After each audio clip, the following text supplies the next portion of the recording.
Primeiro livro de Samuel, nós vamos ler a partir do versículo 1º do capítulo 11. Capítulo 11, versículo 1º.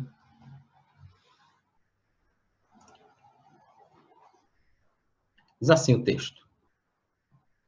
Então Naás, que era amonita, foi e sitiou Jabes de Gileade. E todos os homens de Jabes disseram a Naás: façam aliança conosco, e nós os serviremos. Porém Naás, o amonita, respondeu: farei aliança com vocês, sob a condição de que seja vazado o olho direito de cada um de vocês. Assim trarei vergonha sobre todo Israel. Então os anciãos de Jabes lhe disseram: dê-nos 7 dias para enviar mensageiros por todo o território de Israel. Se não houver ninguém que nos livre, então nos entregaremos a você. Quando os mensageiros chegaram a Gibeá, onde morava Saul, relataram este caso ao povo. Então o povo chorou em alta voz. Eis que Saul voltava do campo, atrás dos bois, e perguntou: que tem o povo? Por que estão chorando? Então contaram que os homens de Jabes de Gileade haviam relatado. Quando Saul ouviu estas palavras, o Espírito de Deus se apossou dele e ficou furioso. Pegou uma junta de bois, cortou-os em pedaços e os enviou a todo o território de Israel, por meio de mensageiros que disseram: assim se fará com os bois de todo aquele que não seguir Saul e Samuel. Então o temor do Senhor caiu sobre o povo, e saíram como se fossem um só homem. Saul contou-os em Bezeque. Dos filhos de Israel havia 300.000, dos homens de Judá 30.000. Então disseram aos mensageiros que tinham vindo de Jabes: digam aos homens de Jabes de Gileade que amanhã, quando o sol aquentar, vocês serão socorridos. Os mensageiros foram, anunciaram isto aos homens de Jabes, e estes se alegraram. Então disseram aos amonitas: amanhã nós nos entregaremos, e vocês poderão fazer conosco o que bem quiserem. Aconteceu que no dia seguinte, Saul dividiu o povo em 3 companhias, que pela vigília da manhã vieram para o meio do arraial e atacaram os amonitas, até que se fez sentir o calor do dia. Os sobreviventes se espalharam, e não ficaram 2 deles juntos. Então o povo disse a Samuel: quem são aqueles que diziam que Saul não deveria reinar sobre nós? Traga-nos para aqui, para que os matemos. Porém Saul disse: hoje ninguém será morto, porque no dia de hoje o Senhor salvou Israel. E Samuel disse ao povo: venham, vamos a Gilgal e renovemos ali o reino. E todo o povo partiu para Gilgal, onde proclamaram Saul seu rei diante do Senhor, a cuja presença trouxeram ofertas pacíficas. E Saul muito se alegrou ali com todos os homens de Israel. Amém. Vamos orar ao Senhor, irmãos. Senhor Jesus, nós te agradecemos pela oportunidade que o Senhor nos dá mais uma vez de meditarmos na tua palavra. Muito obrigado, Senhor. Muito obrigado. Somos carentes, dependentes da tua orientação. Pedimos ao Senhor que, no nome de Jesus, a tua palavra modifique o nosso interior, modifique o nosso coração, modifique o nosso modo de ver e interpretar o mundo, Pai, para o louvor do teu nome. O Senhor sabe quantos de nós, Senhor Jesus, têm sido afetados diariamente, Senhor Jesus, e visto o mundo através de uma perspectiva secularista, através apenas da sociologia, através de um modo mundano de ver mesmo. Nós precisamos interpretar e ver as coisas a partir de uma perspectiva bíblica. Precisamos ver com os olhos do Senhor, da forma que o Senhor vê. E a tua palavra é que faz isso em nós. Então, nós oramos ao Senhor que nesta noite, no nome de Jesus, nos dê a atenção necessária, fale ao nosso coração, nos edifique para o louvor e glória do teu santo nome, Pai. Nós te oramos no nome de Jesus. Amém.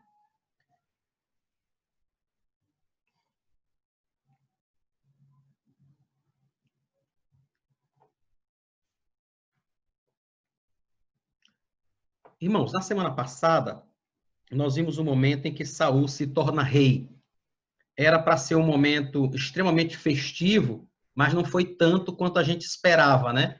Até porque naquele momento em que Saul estava sendo apresentado como rei ao povo, Samuel já começou dizendo ao povo que, na realidade, não era um momento alegre, porque eles estavam rejeitando ao Senhor. Isso está aí no capítulo 10, a partir do versículo 17. É o momento em que Saul vai ser apresentado ao povo e Samuel diz a eles: olha, vocês na realidade estão rejeitando o Senhor. Capítulo 10, versículo 19. Mas vocês rejeitaram o seu Deus, que os livrou de todos os males e trabalhos. Vocês lhe disseram: não, queremos um rei sobre nós. Agora, pois, reúnam-se diante do Senhor por tribos e grupos de família. Ou seja, o dia que talvez pudesse ser um dia muitíssimo festivo, Samuel deixa claro que não havia motivo para festa, porque eles estavam rejeitando que Deus reinasse sobre eles, para que um rei humano, como outras nações, nós vimos isso no capítulo 9, né? Ou no capítulo 8, que o desejo deles de ter um rei, na realidade, era de ser exatamente como as outras nações. Capítulo 8, versículo 20, 19 e 20, diz assim: porém o povo não atendeu à voz de Samuel e disse: não, queremos um rei sobre nós, seremos como todas as outras nações. Era esse o desejo deles, e esse desejo realmente era algo que não agradava a Deus. E Samuel deixou isso muito claro no dia que Saul foi ser apresentado ao povo como rei. Depois que Saul fala, ele diz: então, vamos ver onde está o rei de vocês. E quando chamam Saul à frente, Saul tinha sumido. Ninguém achava Saul. O texto diz que ele estava escondido entre as bagagens, né? E as pessoas ali reunidas para proclamarem o seu rei precisaram orar ao Senhor. Veja o que é que diz o versículo 22, aí, o capítulo 10, versículo 22. Então perguntaram ao Senhor se aquele homem já havia chegado ali. E o Senhor respondeu: ele está aí, escondido entre a bagagem. A gente não sabe exatamente por que ele estava escondido lá, se ele estava com receio da responsabilidade, se ele estava com medo, se era timidez, mas foi um momento bem complicado. Imagine no dia em que o grande líder de Israel vai ser apresentado ao povo, a grande esperança de Israel, né? Israel esperava ter um rei que pudesse ir à frente de seu exército lutar, e esse homem que deveria ir à frente, na realidade, estava escondido entre umas bagagens. Mas, bem, ele é apresentado a Israel, o povo clama por ele, né, e diz: viva o rei, capítulo 10, versículo 24. O povo começou a gritar: viva o rei. Mas alguns homens malignos, diz o versículo 27, capítulo 10, versículo 27, que alguns homens malignos começaram a dizer: como poderá este homem nos salvar? Esse homem vai fazer o quê por nós? E o desprezaram e não lhe trouxeram presentes. Mas nesse momento, irmãos, apesar do que estava acontecendo, Saul sendo apontado como rei, né, por Deus, naquele momento o rei não era eleito. Só para lembrar os irmãos como é que era feito, isso era o Senhor quem conduzia o processo, né? Se aproximavam de Samuel as 12 tribos e o Senhor conduzia um processo de escolha. Então, uma das tribos era escolhida, no caso foi a tribo de Benjamim. A tribo de Benjamim se aproximava por famílias e o Senhor escolhia uma família, e aí foi a família de Saul, e dentre a família de Saul é escolhido um homem. Então, não era eleição, na realidade, era uma indicação de Deus. As pessoas entendiam que esse era o modo que Deus estava usando para escolher as pessoas, para escolher, nesse caso, o primeiro rei de Israel que eles tinham pedido. Então, foi um momento assim bem complicado. Samuel deixa claro para eles: vocês estão rejeitando o Senhor. Saul, no momento que é para aparecer, ele está escondido entre as bagagens. Depois que o povo proclama ele rei, alguns homens ainda rejeitam, né? Ainda surge uma oposição imediata. E eu acho muito interessante que o texto diz que esses homens que se levantaram contra Saul naquele momento eram homens malignos. Isso é muito interessante, né? E eram homens malignos, irmãos, principalmente porque eles estão se levantando contra a indicação de Deus. Eles sabiam, como todo Israel sabia, que foi Deus quem tinha indicado Saul daquela forma. Então, quando eles se perguntam: como poderá este homem reinar sobre nós? E o desprezam, eles estão desprezando a escolha que Deus faz. Muito interessante notar isso, né? Aqueles que desprezam a orientação de Deus, que desprezam a escolha de Deus, são, na realidade, homens malignos. Ou, como diz alguma outra versão, outras versões, são homens de Belial, né? Mas então, agora, Saul é um rei. A gente não sabe exatamente, irmãos, quanto tempo se passa entre o versículo 27 do capítulo 10 e o versículo 1º do capítulo 11. O modo como o povo de Israel escrevia nesse momento não tinha esse marco temporal, né? Como é comum para a gente hoje. A gente hoje escreve dessa forma, né? Olha, eu fui à casa de fulano tal dia, e aí conversei com ele, encontrei ele depois, era tal dia, era tal semana. Isso para a gente é muito importante, né? Esse marco de tempo, quando foi que as coisas aconteceram. Para a comunidade deles, isso não era relevante, então isso não era escrito dessa forma. A gente não sabe, então, quanto tempo se passou. A gente só sabe que havia um amonita, um rei amonita chamado Naás, só para esclarecer para os irmãos, Naás quer dizer serpente. A tradução do nome desse homem quer dizer serpente mesmo. Então, havia um amonita, que era esse rei, né, chamado Naás, ele sitia uma das tribos de Israel, a tribo de Jabes-Gileade. Ele faz um cerco em volta da cidade, né?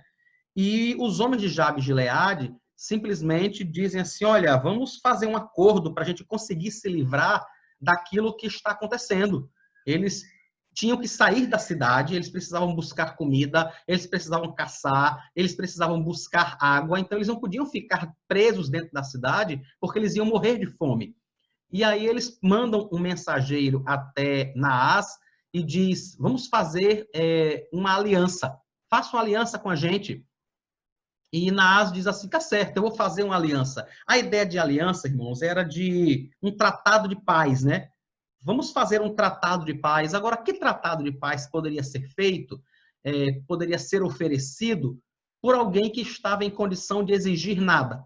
Porque os homens de Jabes de Gileade estavam cercados dentro de sua cidade, sitiados. Eles não podiam oferecer nada, exatamente nada, ao rei amonita, a Naás, né, que estava sitiando a cidade. Mas ele diz, vamos fazer um acordo de paz. E aí o Naás diz, tá certo, a gente faz uma aliança com vocês, faz um acordo, contanto que a gente fure o olho direito de cada um de vocês. Vocês vão ter o olho direito furado, de todo mundo. Dessa forma, eu vou humilhar vocês.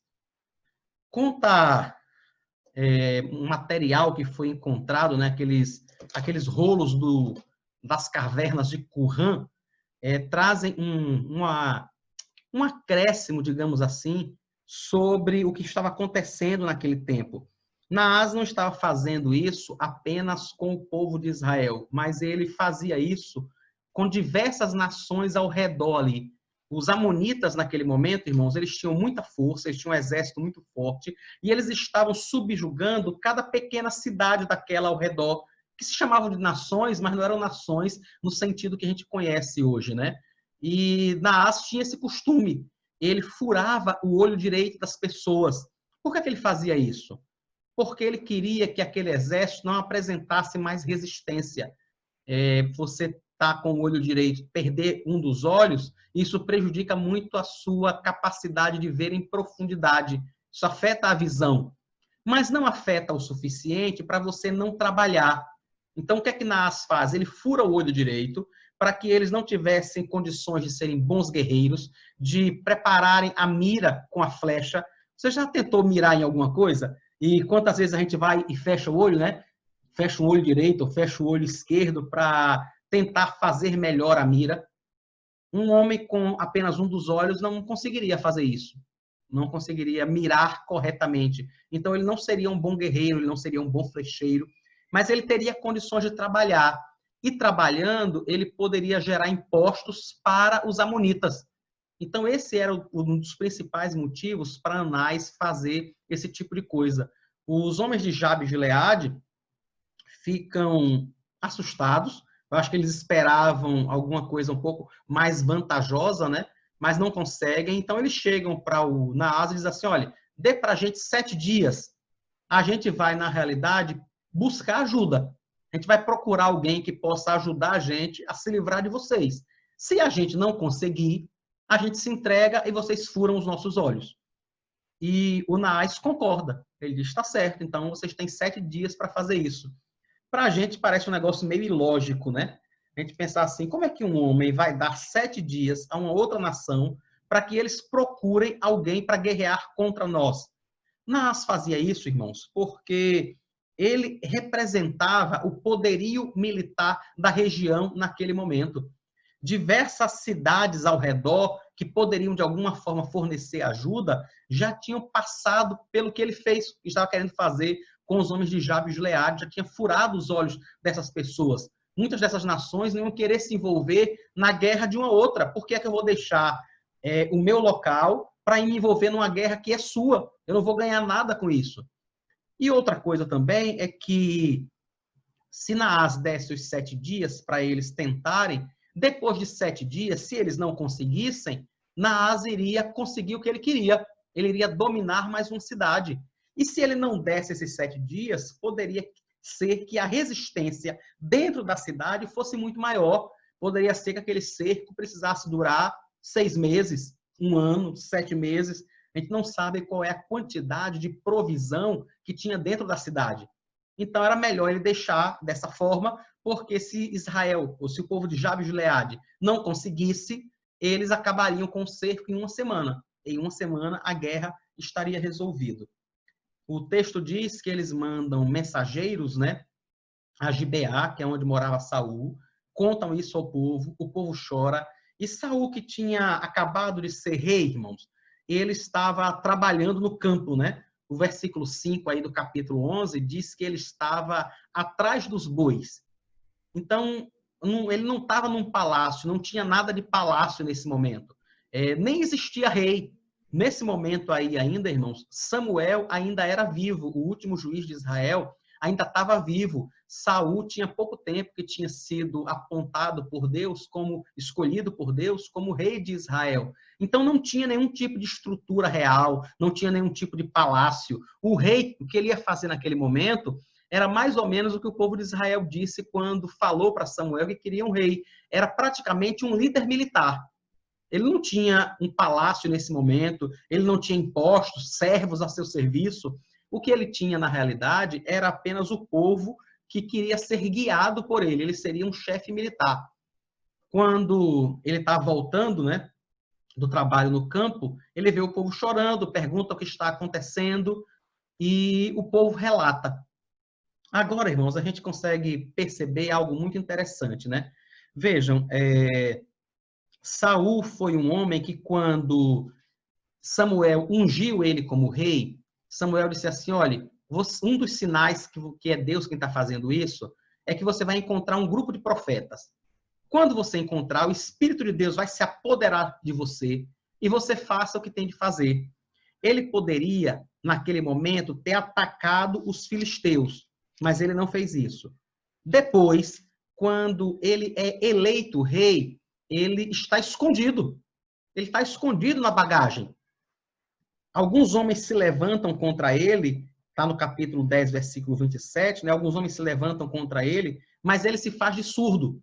Talvez desse até a impressão para as pessoas que o fato dele ter se calado, já que antes ele estava escondido, é que talvez ele fosse um homem medroso. Talvez ele tivesse medo da batalha, talvez ele fosse covarde. Mas quando ele ouve isso, alguma coisa muda. Alguma coisa muda na vida de Saul. E o versículo 6 diz para a gente exatamente o que foi que aconteceu. O versículo 6 diz assim: quando Saul ouviu estas palavras, o Espírito de Deus se apossou dele e ele ficou furioso. O que é que mudou, irmãos? O que foi que aconteceu com Saul para que aquele homem que estava escondido no meio da bagagem, para que aquele homem que não reagiu quando pessoas questionaram sua indicação para rei, o que é que faz com que ele fique furioso? Não somente furioso, diz o versículo 7, que ele pegou os bois do pai dele, os bois que ele estava trabalhando. Irmãos, entendam, bois naquele momento representava muito dinheiro. Era muito dinheiro. Vocês lembram que ele foi atrás de alguns jumentos? Então ele está sacrificando parte das finanças da sua família. Ele corta uma junta de bois, eram vários bois, e distribui os pedaços por Israel e diz: eu vou fazer a mesma coisa com aquele que não seguir a mim e a Samuel na guerra que é do Senhor. O que aconteceu com Saul foi que o Espírito de Deus se apossou dele. E eu queria, nesse momento,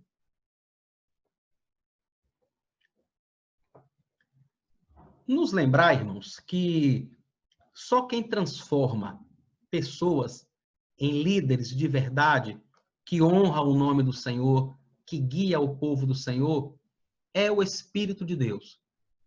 As pessoas não são líderes do povo de Deus porque têm habilidades, apenas habilidades naturais. Por exemplo, algumas vezes em igrejas presbiterianas, talvez vocês nunca tenham ouvido falar, não sei, mas é comum em algumas igrejas presbiterianas você encontrar editais de eleição para pastor, e alguns editais desse pedem que o pastor tenha doutorado em teologia. E diversas outras características acadêmicas algumas vezes. E algumas vezes, irmãos, quando eu vejo editais assim, eu fico me perguntando que tipo de pessoa a igreja está procurando, né? O Paul Tripp escreve um livro chamado Vocação Perigosa, e quando ele fala sobre a escolha de um pastor para uma igreja, de um líder para liderar o povo de Deus, ele diz, olha, converse com a família dele, procure saber quem ele é em casa, antes de interrogar, de ver os diplomas, de ver a capacidade dele de pregar, pergunte quem ele é em casa. Converse com a mãe dele, converse com os filhos dele, converse com as pessoas que lidam com ele na outra igreja. Procure saber como ele reagiu à oposição quando ela se levantou na igreja onde ele está. Procure saber como é que ele lida quando ele é confrontado, quando ele é desafiado. Percebem que são aspectos bem diferentes de apenas procurar saber a capacidade que aquela pessoa tem de pregar? Inúmeras vezes a gente faz isso na igreja, né? Quando a gente vai eleger um pastor. A gente convida o pastor a passar um final de semana com a igreja e ele prega de manhã e ele prega à noite, mas muitas vezes nós não procuramos saber se aquele pastor tem um nome no SPC. A gente não sabe, por exemplo, como é que ele lida com dinheiro. A gente não tem noção disso. E essas coisas são extremamente relevantes, irmãos. Porque não adianta ele ser um excelente pregador, não adianta ele ser um grande conhecedor da Escritura, se ele não for uma pessoa que tenha frutos do Espírito. Não adianta, não serve. Ele pode ser um grande administrador, ele pode ser uma pessoa que lida com dinheiro muito bem, mas o que vai ajudar na edificação do povo de Deus é se ele tem amor, temperança, paciência, domínio próprio. São essas coisas que Paulo relata lá em Gálatas, no capítulo 5. Se não existirem essas coisas, não adianta toda a habilidade acadêmica que ele possa ter. Saul, como nós já temos visto antes, era alto, era bonito, era uma pessoa que diz o texto que dos ombros para cima ninguém se equiparava a ele, se destacava acima de todo mundo. Mas quando é que Saul passa a fazer algo que realmente beneficia o povo e que honra a Cristo? Quando o Espírito Santo se apossa dele. É só nesse momento. Isso também nos lembra, irmãos, que nós precisamos colocar a nossa confiança no Senhor.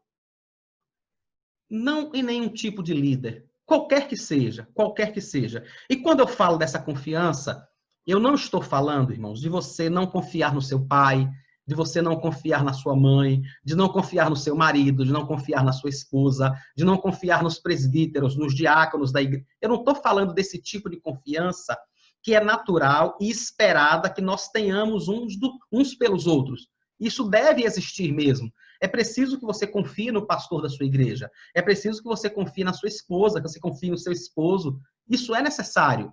Eu estou falando de um tipo de confiança que só deveria ser depositada em Deus. Por exemplo, aquele tipo de confiança que faz algumas pessoas acharem que o esposo nunca vai trair a esposa, que a esposa nunca vai trair o marido, que o pastor nunca vai se envolver em um tipo de pecado grave e sério, que o tesoureiro da igreja nunca vai roubar a igreja e sumir com o dinheiro.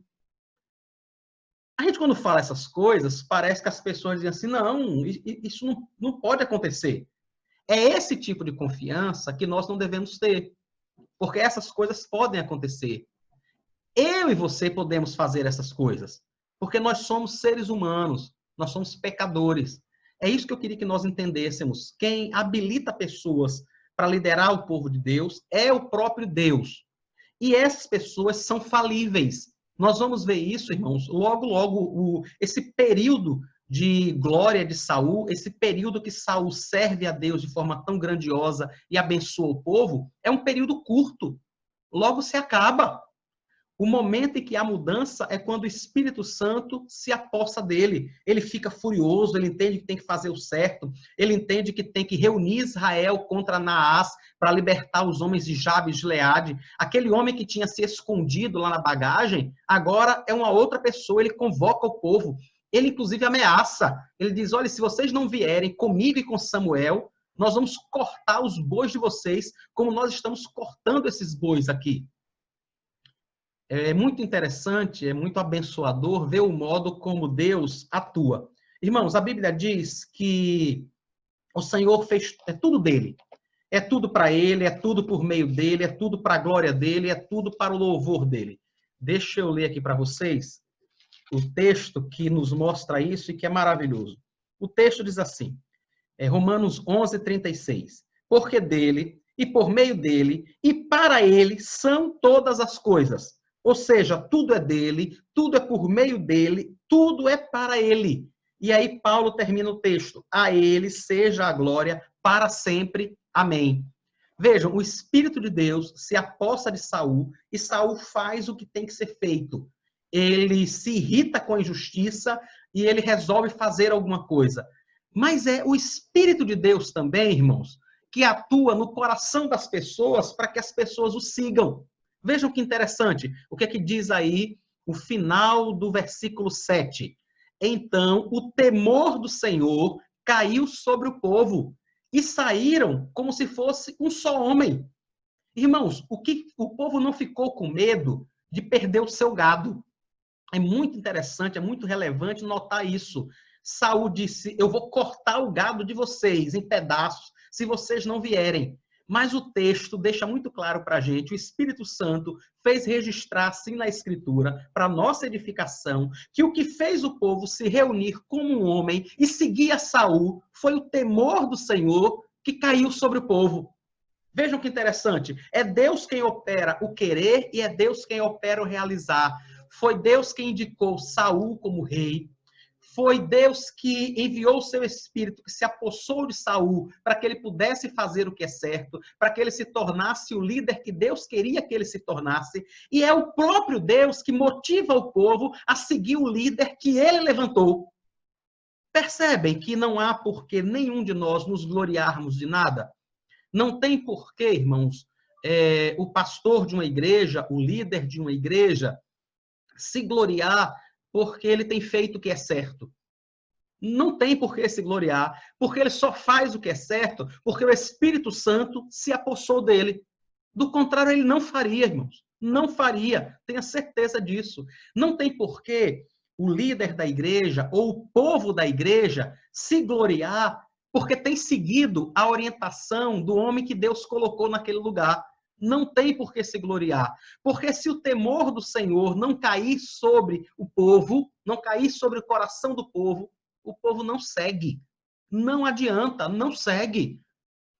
Eu olho para aquilo que Deus tem feito na nossa igreja e fico muito grato a Deus constantemente pelo modo como o Senhor tem nos unido, como tem nos edificado, como tem mudado o nosso coração. E eu tenho certeza, irmãos, eu tenho plena convicção disso, que é apenas o Senhor quem faz isso. Isso não acontece por minha causa. Se de algum modo eu tenho acertado, se de algum modo os presbíteros da nossa igreja têm acertado, o conselho tem acertado, os líderes da igreja, se eles têm acertado em alguma coisa, é apenas porque o Espírito de Deus tem se apossado de cada uma dessas pessoas. Se os irmãos da igreja têm seguido essa liderança, têm seguido o pastor, têm seguido os presbíteros, têm seguido o conselho, têm seguido aqueles que lideram cada departamento da igreja, é apenas porque o temor de Deus caiu sobre essas pessoas. Sabiam disso? Quando o temor de Deus não cai sobre as pessoas, irmãos, elas se rebelam, elas saem, elas abandonam a obra, elas param de seguir. É isso que acontece. As pessoas não param de seguir, irmãos, apenas porque estão chateadas. Porque chateação todos nós enfrentamos. Esses dias eu tenho pensado muito no modo como o grande apóstolo Paulo tem vivido. E estava pensando essa semana, eu digo, rapaz, eu vou recomeçar a ler a vida de Paulo a partir de Atos, anotando o modo como Paulo enfrentou objeção, oposição, lutas na igreja. Paulo teve um ministério extremamente difícil, mas ele não desiste em momento nenhum. Em momento nenhum. Quando Ágabo diz amarra Paulo com seu cinto e diz assim, olha, não vá para Jerusalém, porque o que te espera em Jerusalém é cadeia. Paulo disse, não tem problema, eu estou preparado não só para ser preso, como para ser morto também, contanto que eu cumpra o meu ministério, contanto que eu seja fiel àquilo que Deus me chamou. Vejam, irmãos, um profeta usado por Deus está dizendo a Paulo, se você for para Jerusalém, você vai ser preso. E o que Paulo diz é, não tem problema, eu posso ser morto. Não tem problema ser preso, eu posso ser morto. O que me interessa é cumprir o meu ministério, é cumprir a vocação para a qual Deus me chamou. Por que é que Paulo responde dessa forma? Apenas porque o Espírito de Deus se apossou dele. Não é porque Paulo, irmãos, fosse a melhor das criaturas. Leia Romanos 7. Você vai ver em Romanos 7, ele falando das lutas internas que ele tinha, quando ele disse que o bem que ele queria fazer, ele não conseguia fazer, mas o mal que ele não queria fazer, quando ele percebia, já tinha feito. Paulo não era nenhum anjo, não. Paulo era gente como eu e você, mas cheio do Espírito Santo, ele não se importa se vai morrer. Ele não tem esse tipo de dificuldade, se vai ser preso, se vai morrer. Ele diz, o que eu quero é cumprir o meu ministério, é engrandecer o nome do Senhor. Então, o que é que eu entendo, irmãos, que tem acontecido na nossa igreja? O Espírito de Deus tem se apossado de nós. O Espírito, o temor do Senhor tem caído sobre nós. Para quê? Para Ele, por meio dEle, e unicamente para o louvor do seu nome. Só para isso. Não há nada em nós que faça com que nós sejamos melhor do que qualquer outra igreja em qualquer lugar do país ou do planeta. Não há, irmãos. A única coisa que acontece é exatamente isso que está aqui no texto. O Espírito de Deus se aposta das pessoas. O temor do Senhor cai sobre o povo. E o povo segue o líder que Deus estabeleceu. Tudo é feito por ele, é para o seu louvor e é para a sua glória. Eles, então, saem à batalha, né? Eles saem à luta. Saul manda recado aos homens de Jabes de Gileade e diz o seguinte, olha, fiquem tranquilos. Quando for amanhã, o socorro vai chegar. E aqueles homens de Jabes de Gileade mandam anunciar ao rei Naás, né? Ao rei serpente, como era a tradução do nome dele, né? Amanhã nós vamos nos entregar a vocês. Amanhã nós vamos até aí. E aí vocês podem fazer o que vocês quiserem. Nesse momento, Saul se prepara. Vocês vejam, irmãos, que são 330 mil homens. É isso que diz o versículo 8. 330 mil homens que se juntam a Saul naquele momento. Há pouco tempo atrás, eu não sei exatamente quando, há pouco tempo atrás, quando Saul é indicado, inclusive pessoas estavam se opondo a ele. Mas agora, quando o Espírito do Senhor cai sobre o povo, quando o temor do Senhor cai sobre o povo, 330 mil homens se reúnem para ouvir e para seguir um homem, Saul. Um homem que estava cheio do Espírito Santo, um homem de quem o Espírito se apossou. E eles vão lutar com Naás, dizimam os amonitas, acabam com os amonitas. O texto diz aí no versículo 11 que os que sobreviveram do exército amonita se espalharam tanto que não ficaram duas pessoas juntas. Dá para imaginar, não ficaram dois juntos, de tanta gente que morreu e de tão espalhados que ficaram. Isso que aconteceu aqui, irmãos, essa bênção de ver o povo de Jabes de Gileade ser liberto, essa vitória tão grandiosa que o Senhor deu a eles, foi dada realmente pelo Senhor. Foi para a glória do seu nome. E é o próprio Deus quem faz isso. É o próprio Deus que opera isso. Eu queria muito, irmãos, muito mesmo, que eu e você colocássemos isso no fundo do nosso coração. Aquilo que acontece de bom não acontece por nossa conta. É ação direta de Deus sobre a nossa vida. Foi o Espírito de Deus que se apossou sobre Saul, foi o temor do Senhor que caiu sobre o povo e fez com que o povo seguisse Saul. E agora, no final, quando a batalha está ganha, Saul diz aí no versículo 13, hoje o Senhor salvou Israel. Hoje o Senhor salvou Israel. Saul percebeu, irmãos, que tudo aquilo que aconteceu foi feito pelo próprio Deus. Foi Deus quem o encheu, foi Deus quem convocou o povo e foi Deus quem derrotou os amonitas diante deste povo.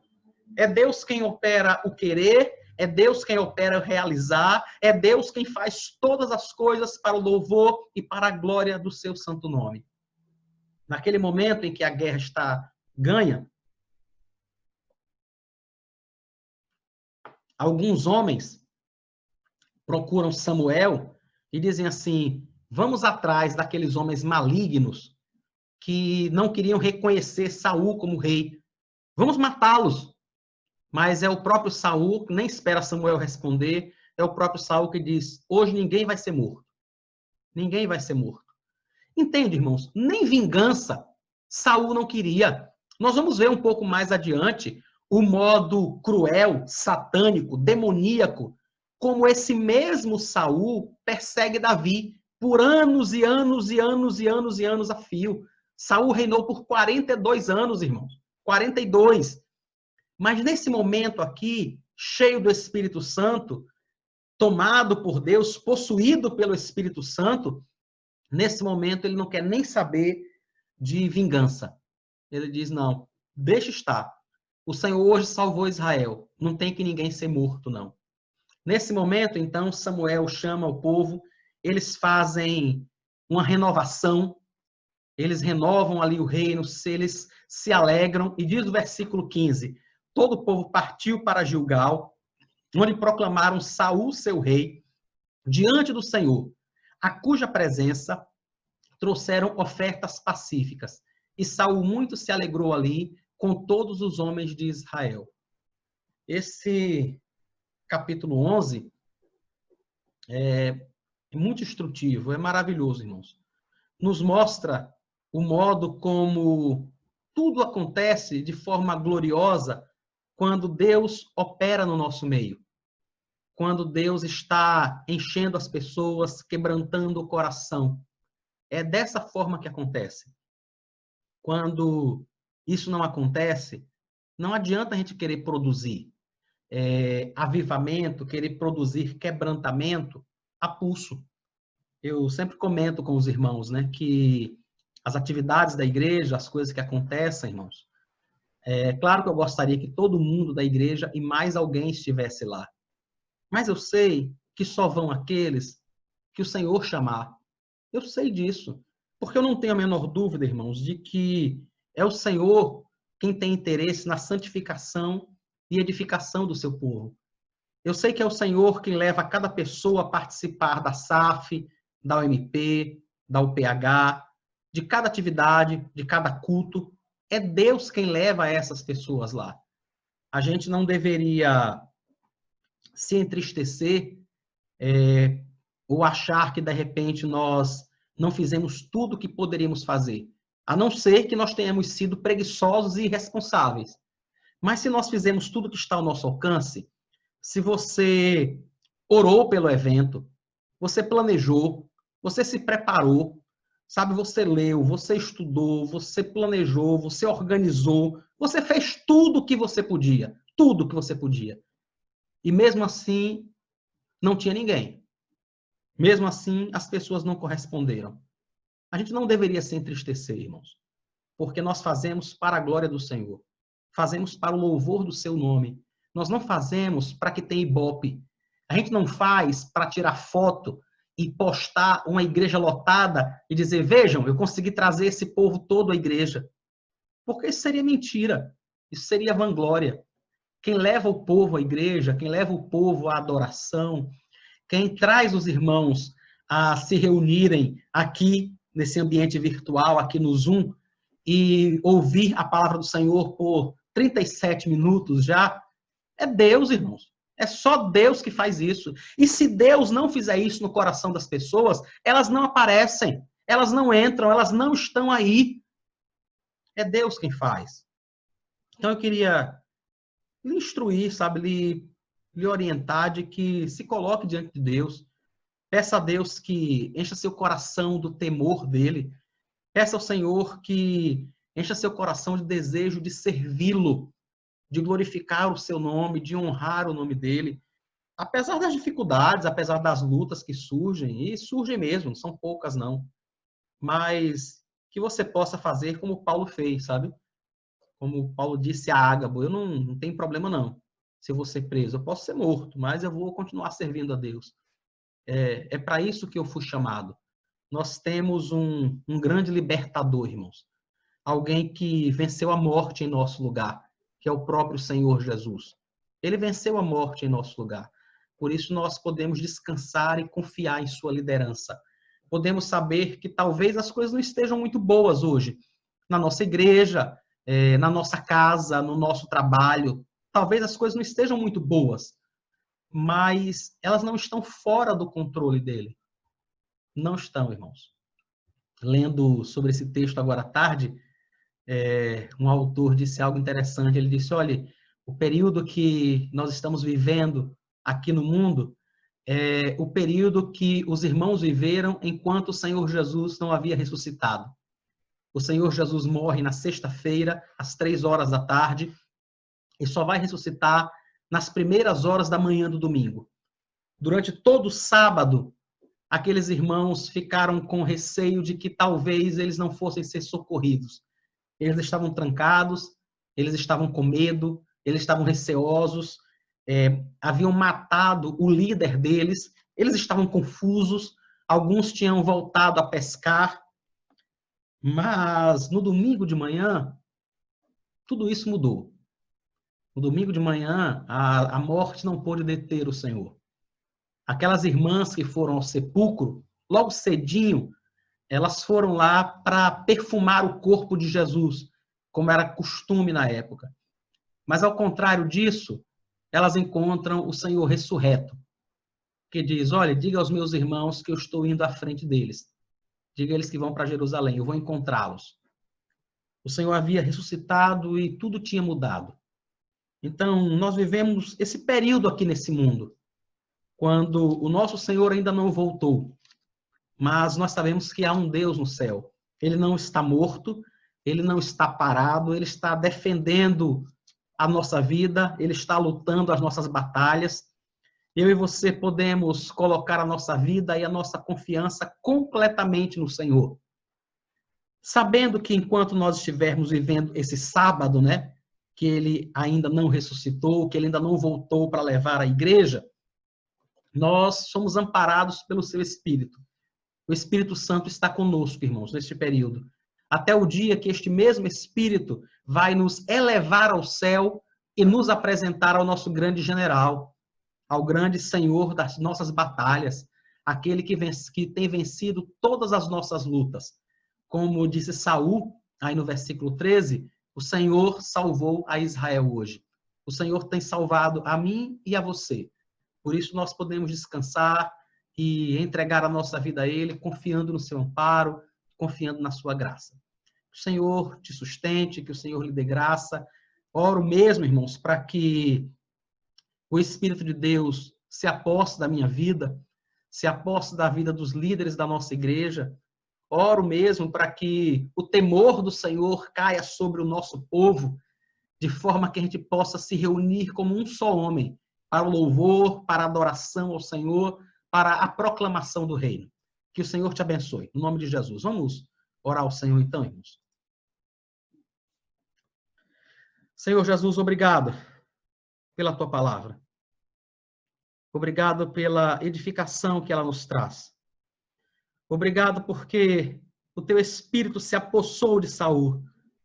O teu temor caiu sobre o povo. Que naquele dia o Senhor salvou Israel. Ó Deus, nós pedimos isto ao Senhor. Que o teu espírito se aposse de nós. Que o teu temor caia sobre as nossas vidas, Senhor Jesus. Que o Senhor nos reúna como um diante de ti para o louvor e adoração ao teu nome. Que o Senhor quebre as barreiras. Que o Senhor tire o orgulho. Que o Senhor tire do nosso meio os homens malignos. Aqueles que se levantam para causar confusão, Senhor Jesus. Para trazer discórdia. Tenha misericórdia, Pai. Muda o coração dessas pessoas, se for o teu querer. Se não for esta a tua vontade, que o Senhor possa tirá-los do nosso meio, para o louvor do teu santo nome, mas que todos aqueles que permanecerem, Senhor, que tenham o teu temor no coração, que estejam todos unidos com o objetivo de louvar e glorificar o teu santo nome. Nós oramos agradecidos, Pai, por tudo que o Senhor tem feito em nossa vida, no nome de Jesus. Amém.